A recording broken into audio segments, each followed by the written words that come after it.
voiceover is hands down the friendliest branch of this business.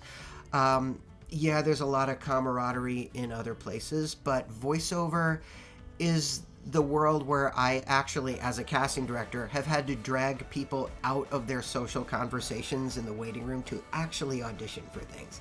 That's one thing that I like it, and that's actually what made me fall in love with it to begin with, is the people.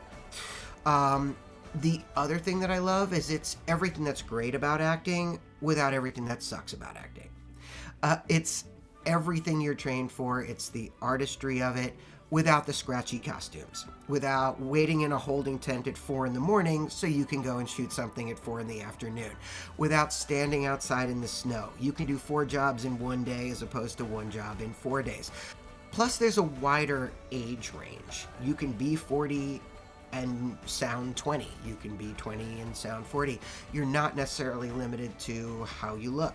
So much of this business is done from home, and voiceover especially, you can do it from home.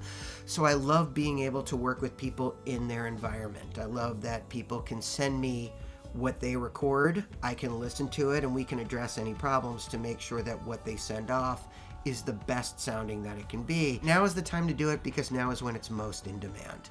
It's when most people are thinking about it. It's when most people are starting to open up voiceover divisions. There are several agencies that have opened voiceover divisions right now that are looking to fill their rosters. So strike while the iron's hot.